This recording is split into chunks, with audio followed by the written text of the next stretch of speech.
Oh boy, it's always good to defeat the Saints, especially the way we did this time. It's been a really long time since we've convincingly beat New Orleans. I'd say the last time was probably that Ryan Fitzpatrick week where I think we beat them 48-41, but even then it was close, but this one is so much sweeter.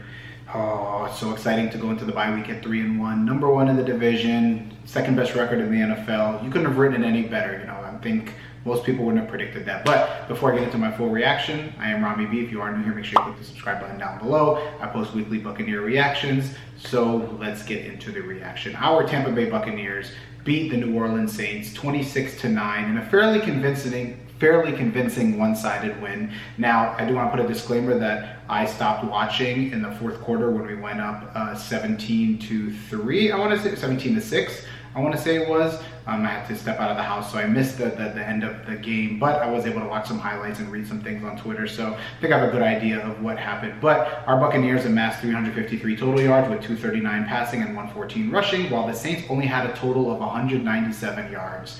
127 passing and 70 rushing. This game was on the Bucs' end a very defensive performance, and our offense did what they needed to score 26 points. Now, coming into the game, the Saints have gone, I think, 12 games without giving up over 20 points, and we were the first ones to do that. And I think they also didn't give up a first half touchdown all season, and we were able to score twice in the first half. So definitely the offense looked very different. And I know when we had Brady, we'd lost 4 straight regular season games.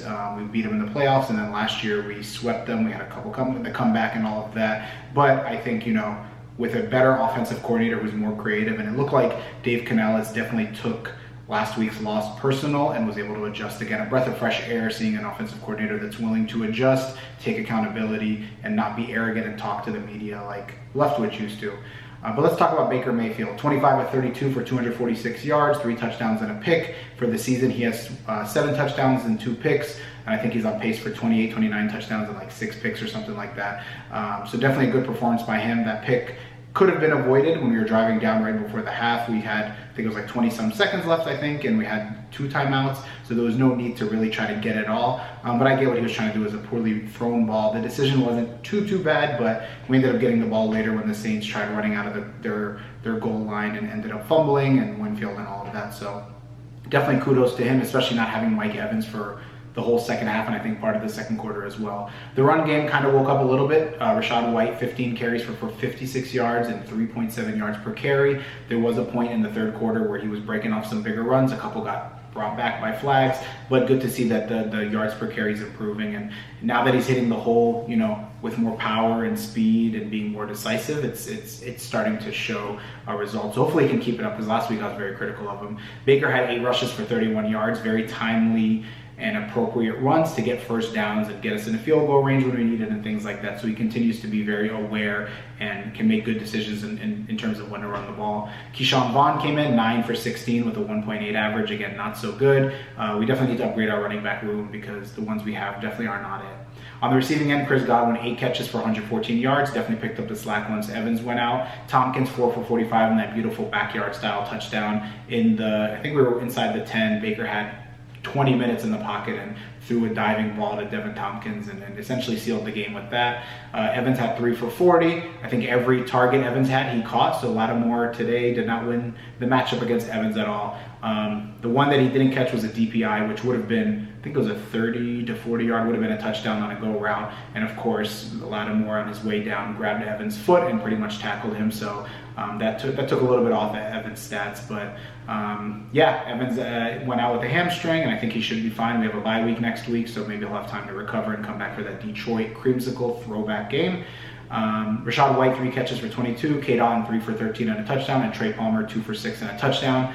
Trey Palmer definitely needs to step up. I know in the preseason he was hailed as the next, good number 3 receiver, since Russell Gage was hurt and was going to be, a big force for us, and he hasn't really shown, even with Evans being out, just 2 catches for 6 yards. He hasn't really picked up the slack now that the real heat is on in the NFL season. But overall, the offense was very creative. Canales definitely changed the way he's approaching the game. The run game was more effective. The receiving game, again, more creative routes and concepts and things like that. So I'm glad to see, he had some end arounds, all those kinds of things. So kept it very diverse, and again, I think he is continuing to improve. It will continue to improve, and very excited to see where this offense goes. Really wish we had Brady with Dave Canales. It would have been really fun to see, but Baker's doing his thing right now. He's baking. He did bake one turnover, but overall he's baking on the season. Now defensively, the defense put on a clinic. Winfield was everywhere. He had a sack, he had a forced fumble and recovery on right before the half when their fullback was running. Vita Vea 2 sacks and a forced fumble. I think that was the one at the end of the game on the Saints' second to last drive. And then D. Delaney had a pick. That's 2 games in a row with a pick. Defense, you can't ask for much. They held Derek Carr to 127 yards passing on like 30-some attempts, which Derek Carr again had 23 completion of 37 attempts for 127 yards, no touchdowns, no picks, and then Jameis Winston came in at the end in garbage time and his only attempt was a pick. I get it, they're down, he wants to spark something, tried throwing a deep ball to, I think Olave was pretty open, but he underthrew it significantly and it was picked off, typical Jameis fashion.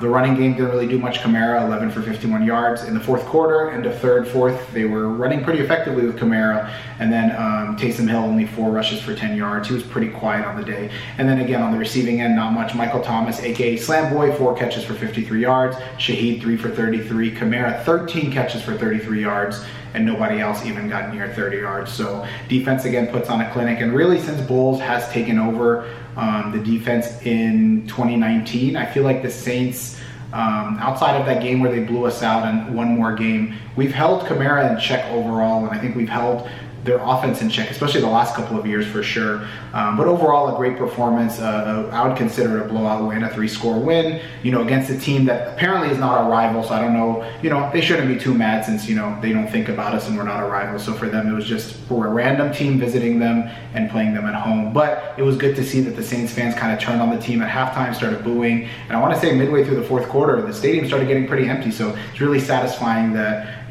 us with sorry Baker, like they keep saying, we're able to drop 26 on him and essentially blow him out. And I know Derek Carr was injured and had a messed up shoulder, but again, if he's not playing 100%, that's on them for starting him. I don't know if Dennis Allen has some kind of beef with Jameis and didn't want to start him. I don't know what it was, but it was a satisfying win to come in there, dominate, be physical on both sides of the ball, and essentially win with a 3-score victory. Now the Buccaneers are 3-1, sole possession of first place in the division. Falcons lost, so the Falcons are 2-2, and the Panthers are Panthers I think are 0-4 now. I think they lost to Minnesota, and then the Falcons and Saints are 2-2, and we have a tiebreaker over the Saints, so we are in sole possession of first place in the division. Destiny's in our hands.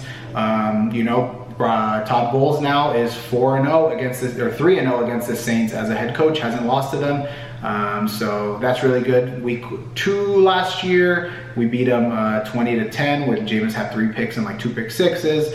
And then obviously the comeback game, I think we beat them 17-14 or 17-15, something like that, when Brady had the 2 touchdowns in like the last 3 minutes. So against the Saints with Bowles as head coach, he's able to win the game. But again, great performance. Really good to see us come back from a really bad Eagles game where we were completely dominated on both sides of the ball, and then see us kind of establish ourselves, do what we needed to do. Good to see the offense kind of improve. Evans now will have time to heal at the bye week, and then we come back against a pretty good and confident Detroit Lions team.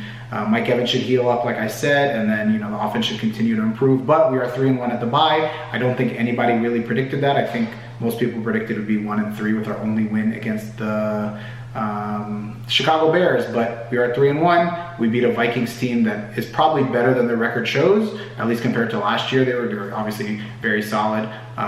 Bears almost beat the Broncos, but again, they haven't won a game. The Eagles, obviously, they're one of 2 remaining undefeated teams, them in San Francisco. And then we beat a Saints team that always gives us a hard time. So we're in really good position going into the bye week, first quarter of the season. Great record, tied for the 2nd best record in the NFL. Definitely a good time to be a Bucs fan heading into the bye week. So yeah, Bucs Nation, comment down below what you think of the game. And as always, let's go Bucs. It's a good time. We're doing good things right now. The offense, Canales, definitely exciting. But yeah, without making this video much longer, thank you for tuning in, and as always, I am out. Let's go! You